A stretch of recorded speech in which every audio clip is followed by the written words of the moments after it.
Това ни е основната цел – да диагностицираме рака в ранен стадий.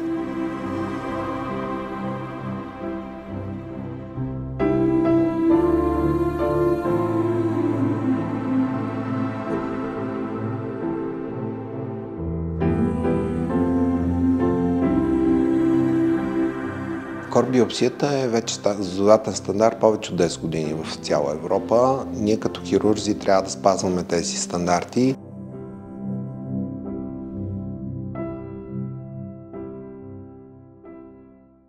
Преди да поговорим за кор-биопсията, първо трябва да кажем на нашите пациентки, че когато чуят тази диагноза рак на гърдата или съмнение за рак на гърдата, не трябва да изпадат в паника, просто трябва да потърсят, според мен, още едно мнение. И първото нещо, което трябва да се направи, е да се уточни биологията на тумора. Това става с провеждането на кор-биопсия. Това става с дебела игла, която с локална анестезия, под ехографски контрол най-често се извършва в практиката. Се взима тъкан от самата туморна формация, която тъкан ни дава информация не само за хистологичния вид, но и за имунохистохимията, както казваме, за рецепторния статус, дали тумора е естроген, прогестерон позитивен, негативен, дали е хормонално чувствителен, дали е HER2 позитивен. Това ни дава възможност да провеждаме специфични лечения. Освен размер на самата формация, освен размер на формацията, другите параметри, които трябва да измерим, е отстоянието на туморната формация до кожата. Това разстояние е 14 мм, т.е. няма заангажиране на кожа, и отстояние от мускула, т.е. формацията е в случая дълбочинно разположена, тъй като отстоянието до мускула е 2 мм. Когато познаваме добре биологията на тумора, ние взимаме най-правилните решения за последователността и етапите на лечението при рака на гърдата. И то ние го взимаме в екип с всички заедно специалисти от мултидисциплинарния екип в така наречените онкобордове или онкологични комисии, където коментираме всеки отделен случай, всеки един хистологичен вариант на тумора, рецепторния статус, и коментирайки и обсъждайки случая, ние взимаме най-правилните решения и последователността на лечението. В най-голямия си размер туморната формация е с размери 12 мм на 10 мм.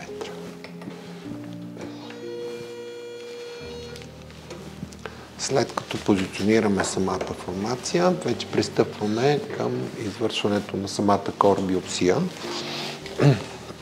В цяла Европа кор-биопсията се осъществява от колеги, специалисти и рентгенолози. За съжаление, в България има голям дефицит на такива специалисти и обикновено ние хирурзите сме тези, които правим тази манипулация при поставянето на диагнозата.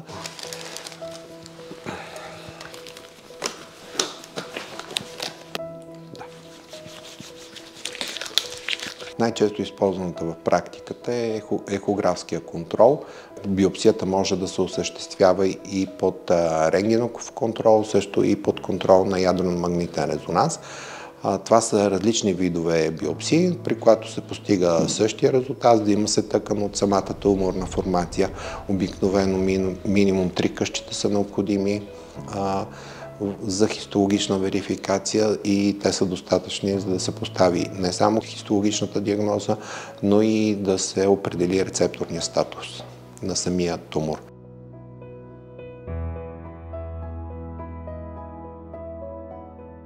Преди време, когато се установи бучка в гърдата, когато се диагностицира, директно се отиваше на операция, правеше се ексцизионна биопсия, изпращаше се на бърз хистологичен резултат Гефрир, който потвърждава диагнозата рак.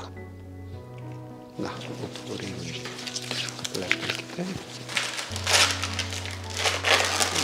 Едното първо. Този Гефрир не дава пълната информация за вида на тумора. за неговата биология. Така се процедираше повече от 10 години и обикновено се правиха радикални оперативни интервенции с отстраняване на цялата гърда.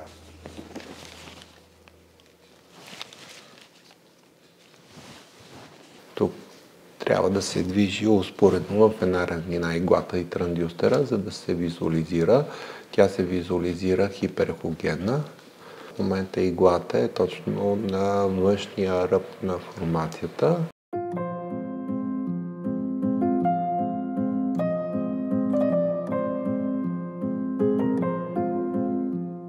Сега сме точно вътре в самата формация и сега с автоматично иглата щрака и се взима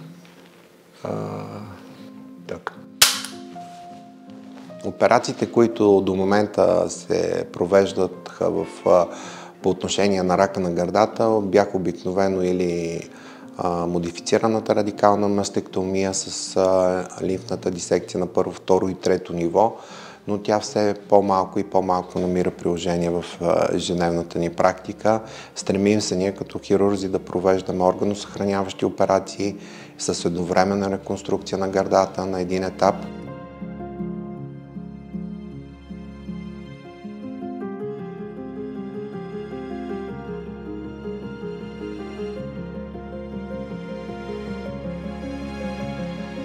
Процентът на лекарите, които работят по този начин в България, бих казал, че е под 10% от хирурзите на гърда. Това е много безпокоителен факт и това се дължи благодарение именно на организацията на работата при тази диагноза. И освен корбиопсията, третия златен стандарт е извършването на сентинелна биопсия. Това вече се прилага напълно в цяла Европа. Кога трябва да се използва сентинелната биопсия? Това е метод за дисекция на лимфните възли, на сентинелния лимфен възел. По някой път той е един, понякога е два, са два лимфни възела, много по-рядко и три. Това ни дава възможност да спестяваме големите лимфни дисекции и да щадим аксилата по отношение на последващи усложнения, така наречения основно, който тук е лимфедема.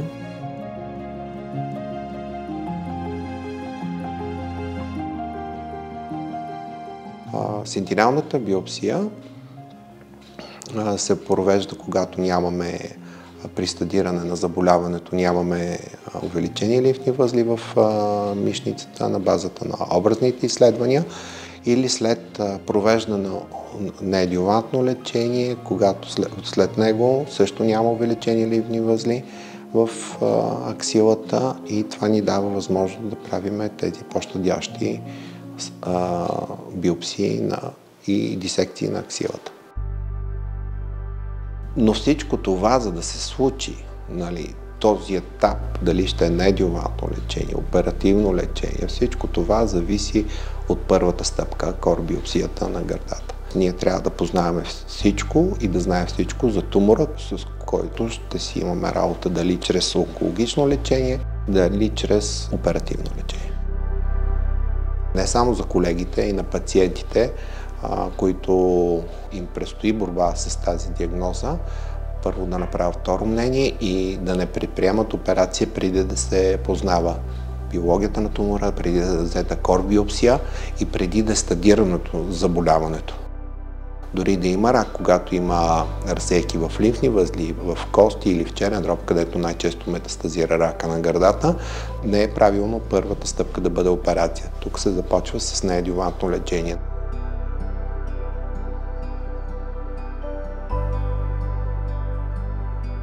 Така че ние последствие, стигайки до операцията, като хирурзи, да направим органосъхраняваща операция, да не отстраним цялата гърда, да направим максимално щадяща лимфна дисекция в аксилата, използвайки сентинелната лимфна биопсия.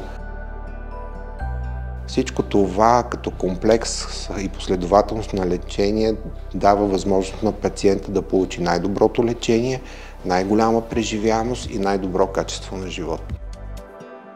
Понякога се налага да се провежда лечение 4 до 6, някой пъти 8 курса, предоперативно, неадювантно лечение, което ни помага на нас да видим предварително как реагира тумора към провежданото лечение и да вземем решение каква вид обем операция.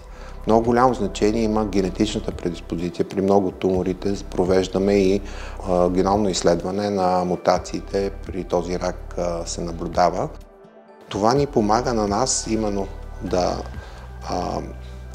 след стадиране на заболяването, след провеждане на допълнително образни изследвания, да прецениме с какво да лекуваме пациента, по какъв начин, стъпките, последователността, дали първо ще е неадювантното лечение, дали първо ще бъде операцията, като скрининговите програми, които са добре застъпени в Европа, при нас въобще липсват, ни помагат на нас като лекари да установяваме и да диагностицираме рака в ранен стадий. Когато се стремиме да диагностицираме и да поставиме диагноза на формации, които са под 10 мм в едни големи гърди или по-малки размери, когато поставим тази диагноза, ние установяваме и верифицираме карцинома в ранен стадий. Това ни дава възможност да имаме добро лечение, не само като онкологично такова и като оперативно. И това ни дава възможност на тези пациенти шанс да живеят и да бъдат излекувани. Именно това е много важно, да се установи рака в неговия начален стадий, когато е в първи стадий, начален, когато няма дисеминация в лимфните, няма метастази в лимфните възли, когато няма далечни метастази, когато туморът е открит на време, той е в първи стадий и тогава лечението е напълно успешно.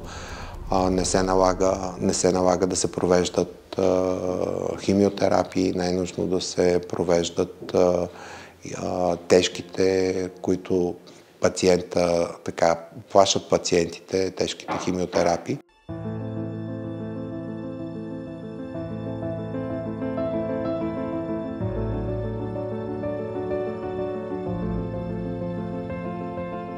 Пациентка, която установихме 3 мм тумор в гредата, която мамографски не можаха да потвърдат, но последствие чрез биопсия се установи този тумор. Не провежда химиотерапия, защото нямаше заангажиране на лимфните възли, нямаше формацията с Т1, малък размер. При стадирането заболяването се установи, че няма далечни метастази и тази пациентка мина с една малко оперативна интервенция, с щадяща сентинелна биопсия и това й даде шанс да живее по-добре. Също така, пациентка установена в начален стадий, също без разсейки в лимфните възли и далечни метастази по други органи и системи, но с генетична мутация, която установихме чрез генетично изследване, пък беше подложена на двустранна мастектомия, тъй като тя пожела така. И имаше показания да осъществи тази операция. Ние възстановихме гърдите с използването на реконструктивните методи и техники чрез използването на импланти. При нея също не се провеждаше химиотерапия, тя остана единствено на хормонално лечение, тъй като тумора се оказа и хормонално чувствителен. Проследяваме вече 10 години, тя няма никакви оплаквания, няма рецидив на основното заболяване, така че моят апел към всички жени е да ходят редовно на прегледите, защото това заболяване не боли, което е много важно. Не е само когато има болка в гърдите, има индикации за тази диагноза. Коварността на тази болест е това, че тя не боли, а вече когато се опипа туморната формация, тя е достатъчно голями размери и заболяването е напреднало.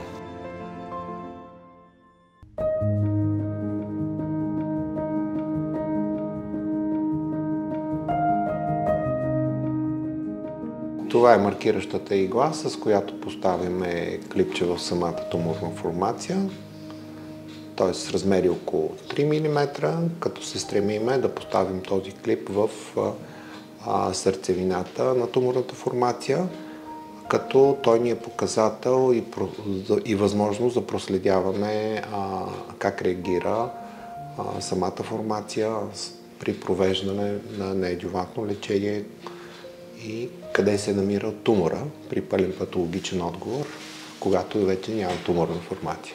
Когато на нашите онкологични комисии вземем решение този пациент да премине през неадювантно и така нареченото предоперативно лечение, задължително тази формация се маркира. Това се осъществява с малко клипче, също по ехографски контрол, достига се до сърцевината на тумора, поставя се. Това ни дава възможност чисто не само на нас като хирурзи, но и на онколозите в последващото лечение, което предстои, неадювантно, предоперативно, всеки един етап да преценяват ефекта на това лечение, тъй като те правят контролни скенери, контролни ядрено-магнитни резонанси, които и проследяват тази формация как отговаря на това лечение. Когато е маркирана тази формация, ние по-лесно я откриваме и понякога след такова предоперативно, неадювантно лечение, самата туморна формация може да се стопи и да изчезне напълно. Лимфните възли могат да се стопят и да изчезнат напълно. Имали сме случаи, тумора го няма, патолога намира самия маркер в една абсцесна кухина и в тази абсцесна кухина от няколко милиметра няма абсолютно никакви клетки. Това се казва пълен патологичен отговор или отговор към неадювантното лечение, при което на нас, хирурзите, ни остава възможност да оперираме. Просто няма тумор.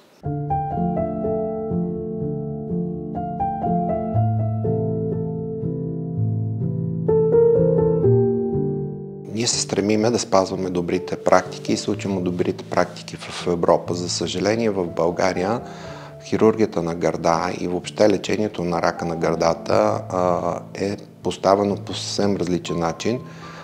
В Европа съществуват отделни центрове, в които тези екипи, за които казах по-рано, са на едно място, има взаимодействие между тях. Хирургичните клиники са самостоятелни и не са част от общата хирургия. Това, което е характерно при нас. Ние сме част от общата хирургия, няма обособени хирургии на гърда отделения и това много пречи за да се проследяват пациентите, да се взимат най-правилните решения, да се получават добри резултати. Има стандарти, които са приети в цяла Европа и за да може ние да ги следваме, трябва да бъдем отделно направление от общата хирургия.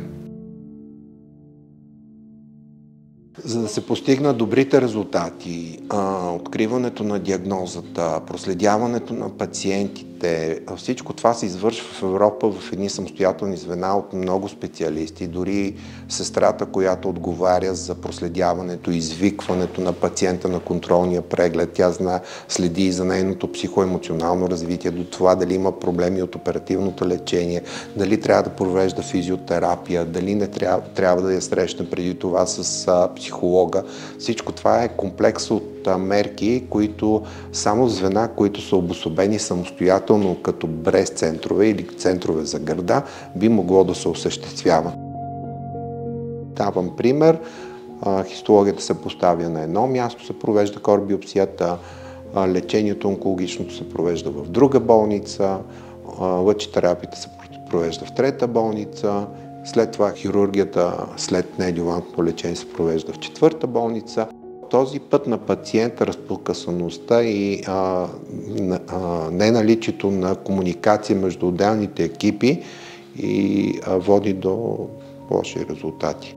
Тук нещата са не само от желание на лекарите, ние имаме това желание, въпросът е на политическа воля, на решения, които трябва да се вземат от здравна каса, от съсловните организации, от онкологичното дружество и докато има разединение в тези среди, трудно се постигат. Практикувайки по този начин, мисля, че тези колеги са много назад в лечението на тази диагноза. Работата на мултидисциплинарния екип не може да се осъществява навсякъде. Където няма кадри, където няма подготвени специалисти, не е проблем да се оперира гърдата. Всеки хирург може да оперира гърдата, но въпросът е кога да оперира гърдата и колко да оперира от гърдата. Това е основният въпрос.